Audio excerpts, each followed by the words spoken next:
Você já refletiu sobre por que, em certos momentos, parece haver uma batalha dentro de você? Aqueles instantes em que seu coração almeja algo, mas uma voz interior orienta a seguir um rumo distinto. É como se duas forças estivessem em constante disputa dentro do seu ser. Essa vivência não é apenas sua, mas uma verdade universal que tem fascinado a humanidade desde os primórdios da nossa história. Imagine esta cena. Você está prestes a tomar uma decisão significativa. Seu coração dispara, suas emoções falam alto, incentivando a escolher um caminho que parece satisfazer os desejos imediatos.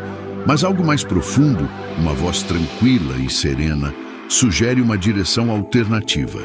Essa dualidade não é obra do acaso. Ela reflete uma realidade fundamental sobre nossa essência, como revelado nas páginas sagradas da Bíblia. O apóstolo Paulo capturou esse dilema de forma brilhante em Romanos 7,15, quando declarou: "Não entendo o que faço, pois não faço o que desejo, mas o que odeio." Esse conflito interno, descrito por Paulo há 2000 anos, permanece tão relevante quanto sempre foi. Ele é a expressão clara da interação entre nossa alma e nosso espírito, duas dimensões distintas da nossa existência que frequentemente parecem puxar para lados opostos. Hoje, nossa jornada nos conduzirá a uma investigação profunda sobre essa dualidade. A Bíblia nos oferece uma perspectiva singular sobre a essência humana, revelando que fomos criados como seres compostos de três partes: corpo, alma e espírito. Em 1 Tessalonicenses 5, 23, lemos: "Que o próprio Deus da paz os santifique inteiramente, que todo o espírito, a alma e o corpo de vocês sejam conservados irrepreensíveis na vinda de nosso Senhor Jesus Cristo." Essa verdade essencial abre caminho para compreendermos com mais profundidade os conflitos internos que enfrentamos no dia a dia. Quando Deus formou o homem do pó da terra e soprou em suas narinas o fôlego de vida, como registrado em Gênesis 2:7, Ele estabeleceu uma realidade complexa e maravilhosa em nossa constituição. Não somos apenas seres físicos, nem apenas emocionais, tampouco exclusivamente espirituais. Somos uma integração harmoniosa dessas três dimensões. O salmista Davi, em momentos de profunda reflexão, frequentemente dialogava com sua própria alma. No Salmo 42:5, ele pergunta: "Por que você está assim tão triste, ó minha alma? Por que está assim tão perturbada dentro de mim?" Esse diálogo interno revela uma percepção aguçada das diferentes dimensões de sua existência e uma compreensão de que há algo além de suas emoções e sentimentos momentâneos. Ao longo da história, santos e estudiosos têm se dedicado a explorar essa questão. Agostinho de Hipona, em suas Confissões, investigou profundamente esse conflito interno, reconhecendo a tensão entre os desejos terrenos e as aspirações espirituais. C.S. Lewis, em obras como Cristianismo Puro e Simples, também tratou dessa dualidade na natureza humana, oferecendo percepções sobre como lidar com essas dimensões de nossa existência.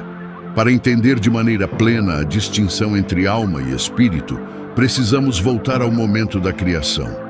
No Jardim do Éden, testemunhamos um ato divino extraordinário que revelou a complexidade da natureza humana. Em Gênesis 2:7, lemos: "Então o Senhor Deus formou o homem do pó da terra e soprou em suas narinas o fôlego da vida, e o homem se tornou um ser vivente."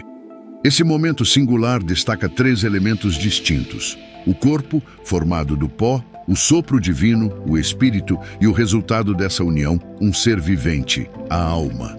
É fascinante notar que o texto hebraico utiliza o termo nefesh para descrever esse ser vivente, uma palavra rica em significado que engloba a totalidade da pessoa em seus aspectos emocionais, volitivos e conscientes. O espírito humano, derivado diretamente do sopro de Deus, representa nossa capacidade única de nos conectarmos com o divino. É nossa antena espiritual, o ponto de contato com o transcendente. Em Provérbios 20, 27, lemos que o espírito do homem é a lâmpada do Senhor, ilustrando como nosso espírito funciona como um receptor da luz e da verdade divina. Na antiga tradição hebraica, os sábios compreendiam que o espírito, Ruach, era o elemento que nos diferenciava fundamentalmente dos outros seres vivos. Enquanto todos os animais possuem alma, nefesh, no sentido de vida, consciência e emoções, apenas o ser humano foi dotado deste espírito capaz de conhecer e adorar a Deus conscientemente. Jó, em meio aos seus profundos questionamentos, reconheceu essa verdade quando declarou: "O Espírito de Deus me fez, o sopro do Todo-Poderoso me dá vida." Jó 33, 4. Esta declaração profunda ressoa com a realidade de que nossa dimensão espiritual não é um mero acidente evolutivo, mas um presente intencional do Criador. Quanto à alma, ela surge como o centro de nossa personalidade individual, o lugar onde residem nossas emoções, vontades e pensamentos. No Salmo 103, 1, Davi exclama: "Bendiga ao Senhor a minha alma, bendiga ao Senhor todo o meu ser." Aqui vemos a alma como o centro integrador de nossa experiência humana, o local onde processamos e expressamos nossa adoração. A complexidade dessa relação entre alma e espírito se revela ainda mais quando estudamos o Novo Testamento. Em suas epístolas, frequentemente se faz a distinção entre o homem natural, psíquico, alma, e o homem espiritual. Em 1 Coríntios 2, 14 e 15, ele explica: "O homem natural não aceita as coisas do Espírito de Deus, pois lhes são loucura, e não pode entendê-las, porque elas se discernem espiritualmente. Porém, o que é espiritual discerne todas as coisas." Essa diferenciação não sugere uma hierarquia de valor, mas sim uma distinção de funções e capacidades. Nossa alma, com sua riqueza emocional e complexidade psicológica, foi projetada para ser vivificada e guiada pelo Espírito. Ela é como uma casa magnífica que precisa ser iluminada pela luz do sol. A casa em si é maravilhosa, mas alcança seu potencial pleno apenas quando preenchida pela luz. Os antigos pais da Igreja, como Orígenes e Tertuliano, dedicaram considerável atenção a essa questão. Eles observaram que quando o espírito humano é vivificado pelo Espírito Santo, ele tem a capacidade de elevar e transformar a alma, alinhando nossas emoções e desejos com a vontade divina. Esse processo é descrito por Paulo em Romanos 12, 2, como a renovação da mente. Em Ezequiel 36, 26 e 27, encontramos uma promessa profética que ilumina essa dinâmica. "Darei a vocês um coração novo e porei um espírito novo em vocês. Tirarei de vocês o coração de pedra e lhes darei um coração de carne. Porei o meu espírito em vocês e os levarei a agirem segundo os meus decretos e a obedecerem fielmente às minhas leis." A alma, como centro da personalidade e emoções, é fascinante em nossa jornada para entender a complexidade do ser humano. Ela pode ser comparada a um maestro que rege uma orquestra de emoções, pensamentos e desejos. A alma representa o centro vital de nossa personalidade individual. É nela que experimentamos a riqueza de nossos sentimentos, onde nascem nossas decisões e onde se forma nossa identidade única. O rei Davi, em seus salmos, nos oferece um vislumbre profundo dessa dimensão da alma, quando ele escreve: "Por que você está assim tão triste, ó minha alma? Por que está assim tão perturbada dentro de mim?" Salmo 42, 5. Isso revela uma verdade fundamental. A alma é o palco de nossas emoções mais intensas, é onde vivenciamos a alegria, tristeza, medo, esperança e todo o espectro de sentimentos que colorem nossa existência. Na narrativa bíblica, encontramos diversos exemplos de como a alma se manifesta em diferentes situações. Ana, em sua angústia pela infertilidade com a alma amargurada, chorou muito e orou ao Senhor. 1 Samuel 1:10. Sua experiência ilustra como a alma pode ser profundamente afetada pelos nossos anseios e desejos não realizados.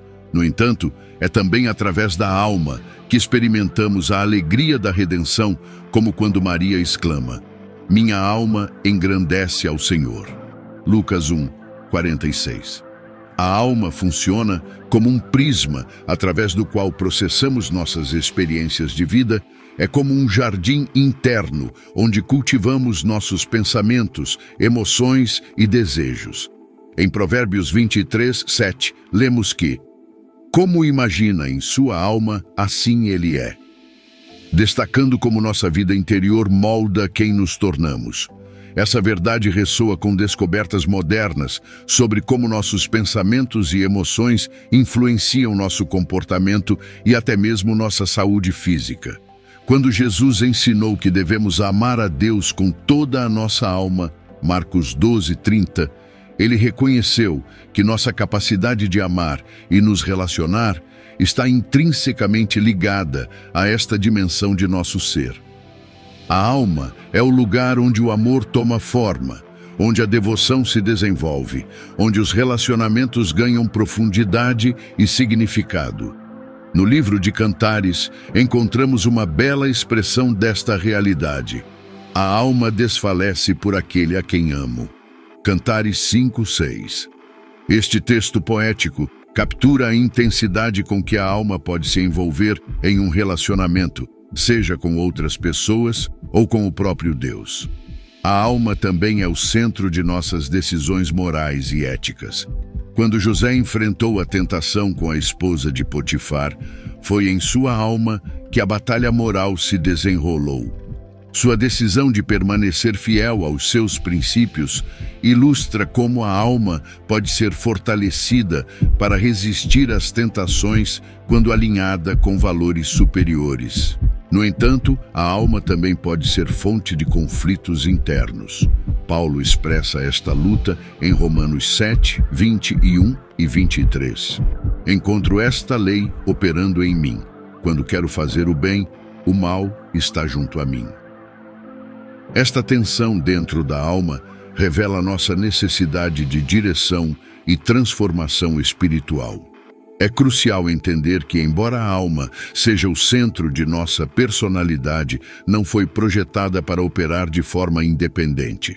Assim como um instrumento musical precisa de um músico habilidoso para produzir música harmoniosa, nossa alma precisa da orientação do Espírito para alcançar seu potencial pleno.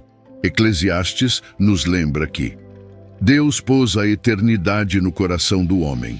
Eclesiastes 3:11. Essa eternidade plantada em nossa alma cria um anseio profundo que só pode ser satisfeito através da conexão com o divino.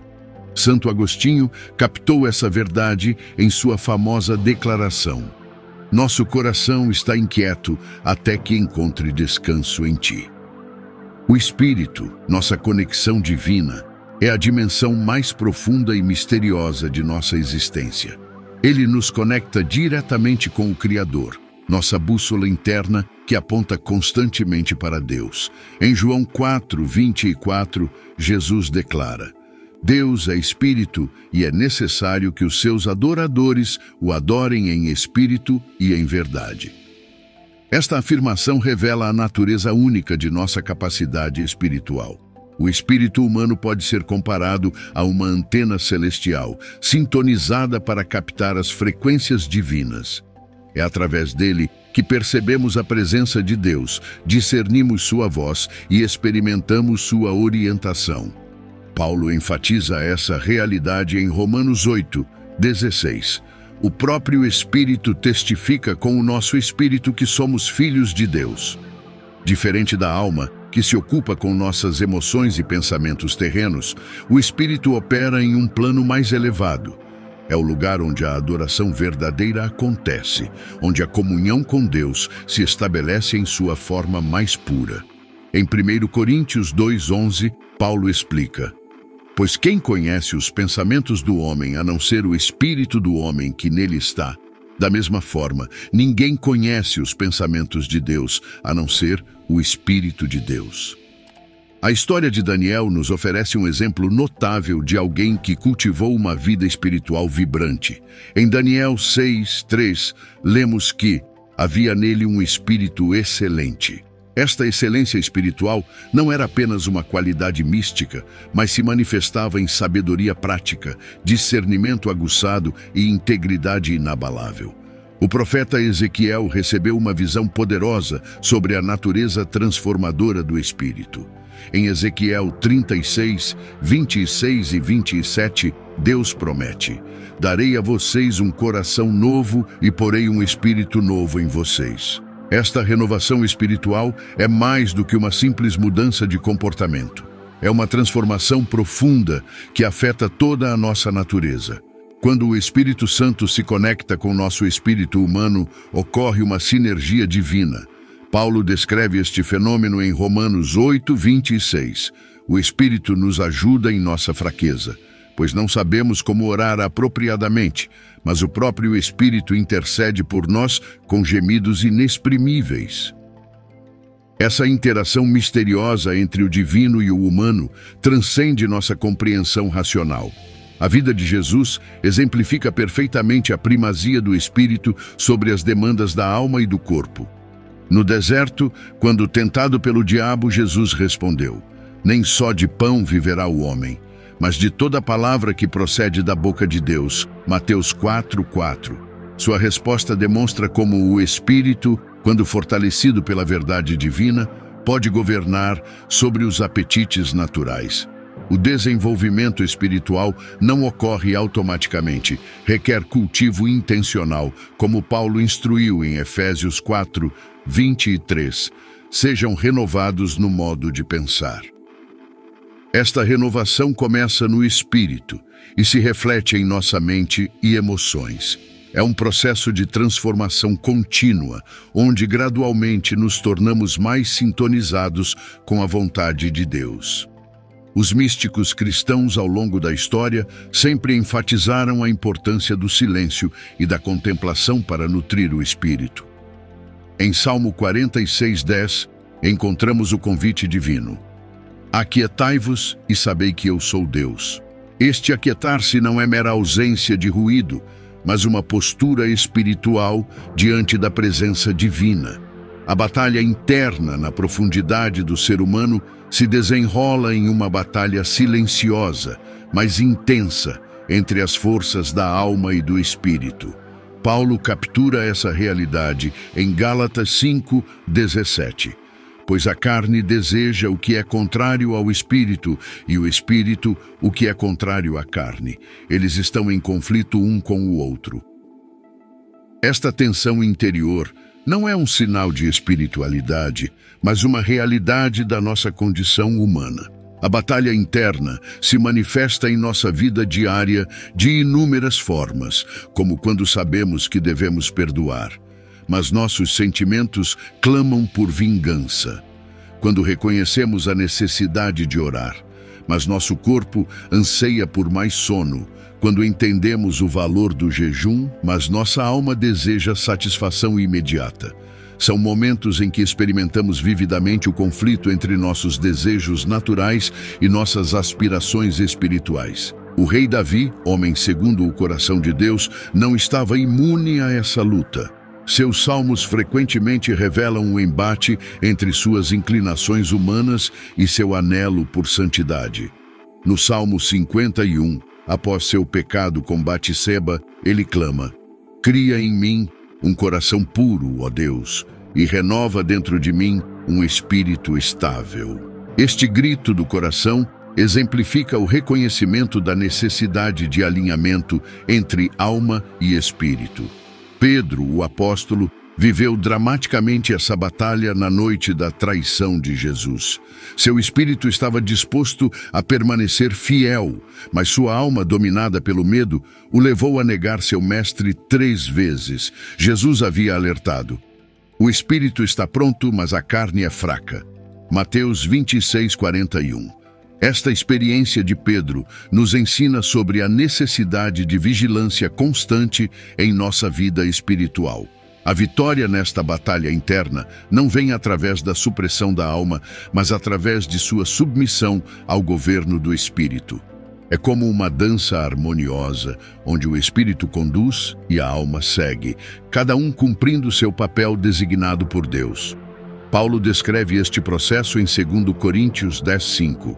Levamos cativo todo pensamento para torná-lo obediente a Cristo. Em nossa sociedade moderna, esta batalha ganha novos contornos. O bombardeio constante de informações, a cultura do imediatismo, as pressões sociais e profissionais amplificam o conflito entre as demandas da alma e as aspirações do espírito.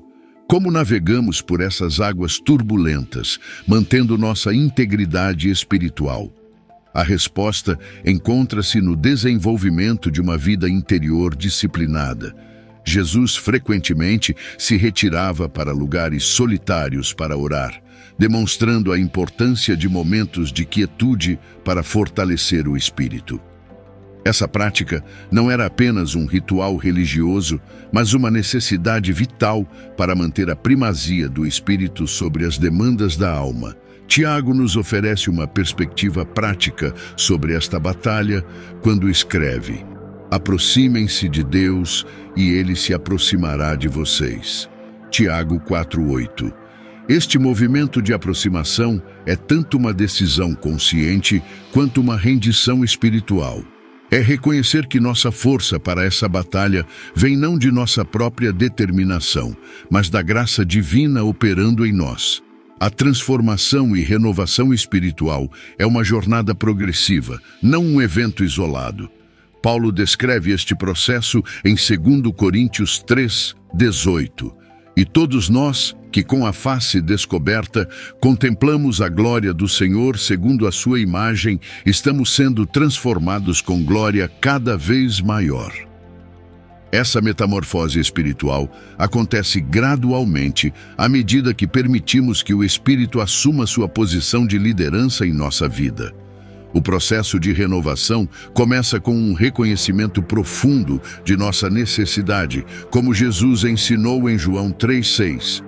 O que é nascido da carne é carne, e o que é nascido do Espírito é espírito. Esta distinção fundamental nos ajuda a entender que a verdadeira transformação não pode ser alcançada apenas através de esforços humanos, mas requer uma intervenção divina. A renovação da mente, conforme descrita em Romanos 12:2, é uma expressão dessa transformação contínua. É um elemento crucial neste processo. Não se amoldem ao padrão deste mundo, mas transformem-se pela renovação da sua mente. Esta renovação envolve uma mudança completa em nossa forma de pensar, sentir e perceber a realidade. É como se novos olhos espirituais fossem abertos, permitindo-nos ver além das aparências superficiais. O profeta Isaías oferece uma bela promessa relacionada a esta transformação. Mas os que esperam no Senhor renovam as suas forças, voam alto como águias, correm e não ficam exaustos, andam e não se cansam. Isaías 40:31. Esta renovação de forças não é apenas física, mas uma revitalização completa do ser interior. Na prática, a transformação se manifesta em mudanças concretas em nosso caráter.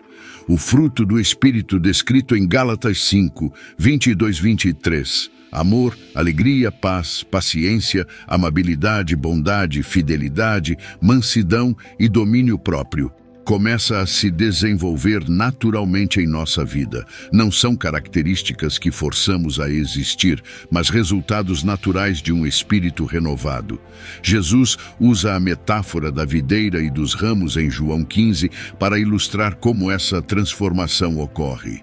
Permaneçam em mim e eu permanecerei em vocês. Nenhum ramo pode dar fruto por si mesmo se não permanecer na videira. Esta imagem poderosa nos ensina que a verdadeira mudança vem através de uma conexão vital e contínua com a fonte da vida espiritual. A história de Paulo oferece um exemplo dramático de transformação espiritual. De perseguidor da igreja a apóstolo dos gentios, sua vida demonstra o poder transformador do encontro com Cristo. Em Filipenses 3, 7 e 8, ele reflete sobre essa mudança. O que para mim era lucro, passei a considerar perda por causa de Cristo. Esta reavaliação completa de valores é um marco da verdadeira transformação espiritual. O processo de renovação também afeta nossos relacionamentos. À medida que nosso espírito é fortalecido, desenvolvemos uma nova capacidade de amar, perdoar e servir aos outros. Pedro enfatiza isso em 1 Pedro 1, 22. Vocês se purificaram, obedecendo à verdade, que os levou a ter amor sincero pelos irmãos. Harmonia e equilíbrio. Alcançar a harmonia entre alma e espírito é como conduzir uma orquestra divina, onde cada elemento de nosso ser funciona em perfeita sintonia. O salmista expressa este ideal em Salmo 131, 2. Do acalmei e tranquilizei a minha alma. Sou como uma criança desmamada em sua mãe. Como uma criança desmamada está a minha alma em mim. Esta imagem de serenidade ilustra o estado de equilíbrio que podemos alcançar. Essa harmonia não significa a ausência de emoções ou a supressão da personalidade. Ao contrário, representa um estado onde nossa alma encontra sua expressão mais autêntica sob a direção do Espírito.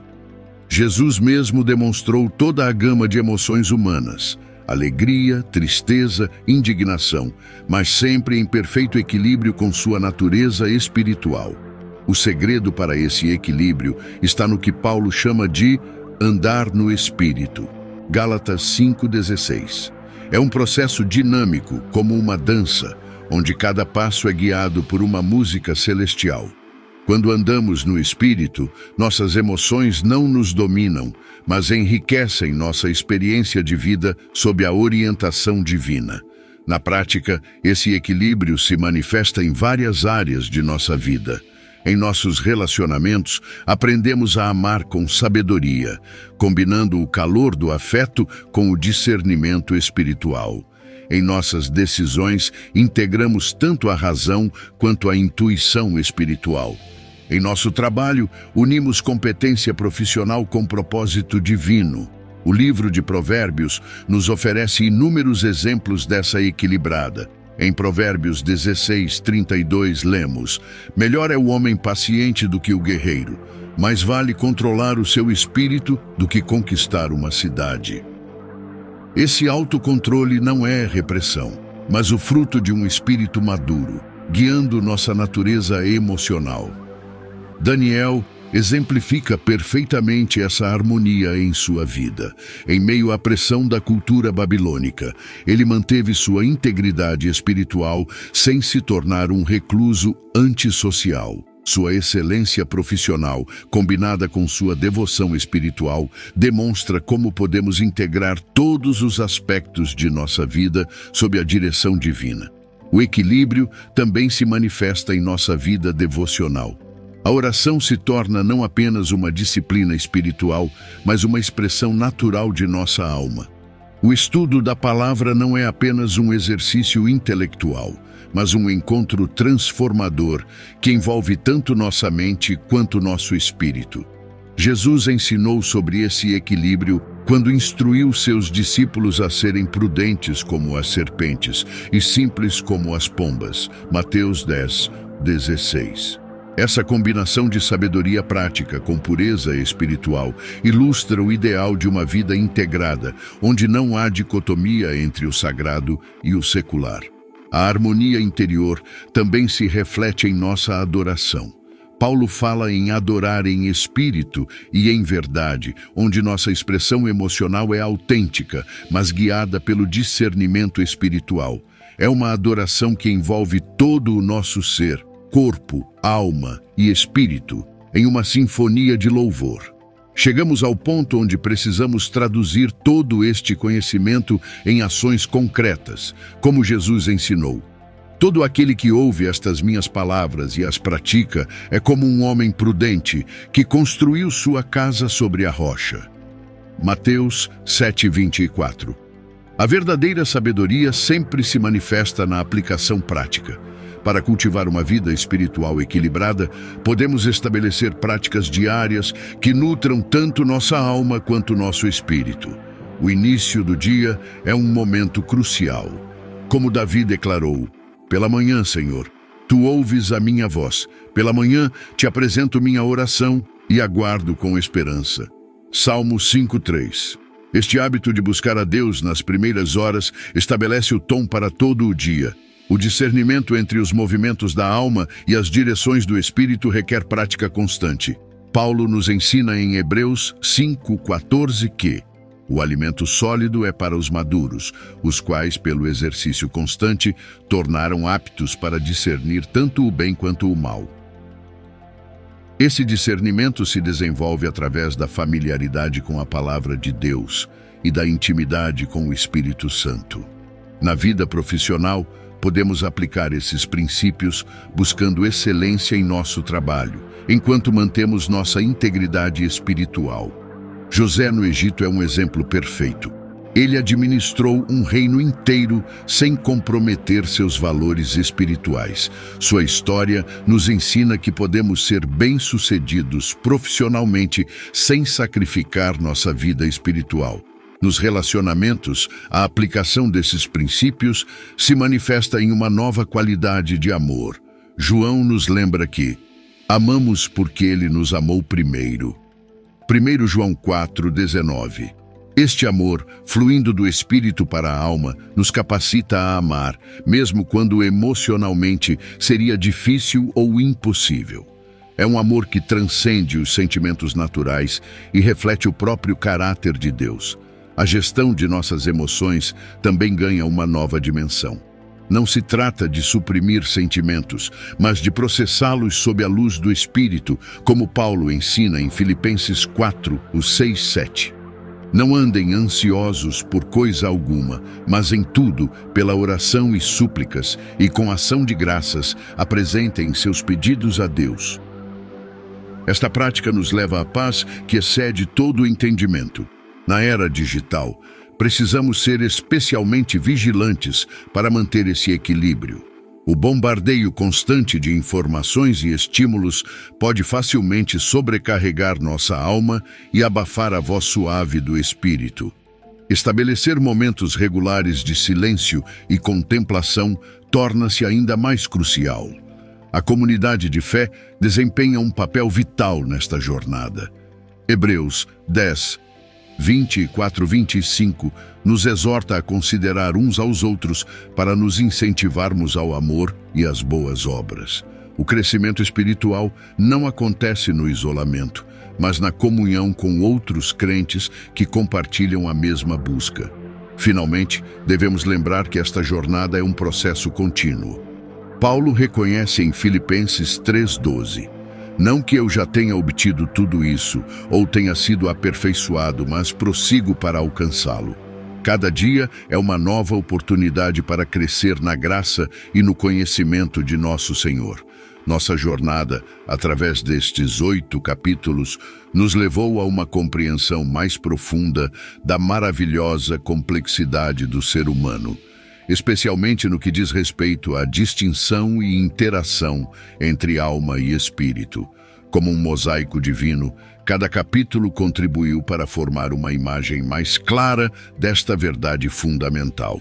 Começamos entendendo o conflito interno que todos experimentamos, aquela tensão familiar entre nossas inclinações naturais e nossas aspirações espirituais. Exploramos as origens dessa dualidade no próprio ato da criação, onde Deus formou o homem como um ser único, dotado tanto de alma quanto de espírito. Vimos como a alma funciona como o centro de nossa personalidade, o lugar onde residem nossas emoções, pensamentos e desejos.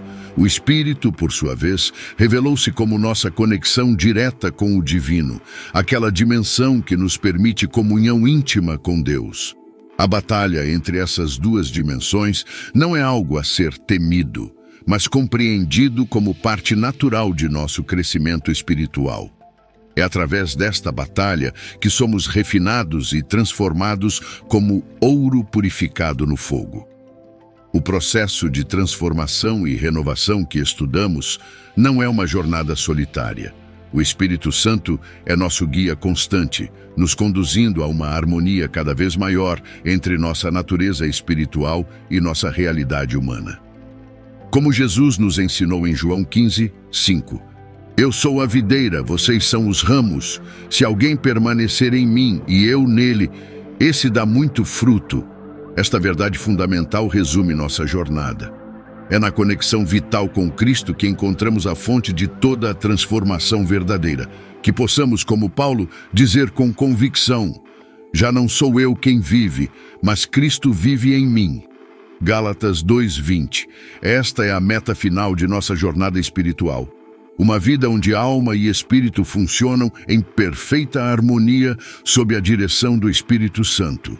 Que esta compreensão não permaneça apenas como conhecimento teórico, mas se transforme em realidade vivida em nosso dia a dia, produzindo frutos de justiça para a glória de Deus. Que o Deus da paz os santifique inteiramente e que todo o espírito, alma e corpo de vocês seja conservado e irrepreensível na vinda de nosso Senhor Jesus Cristo. 1 Tessalonicenses 5:23. Amém.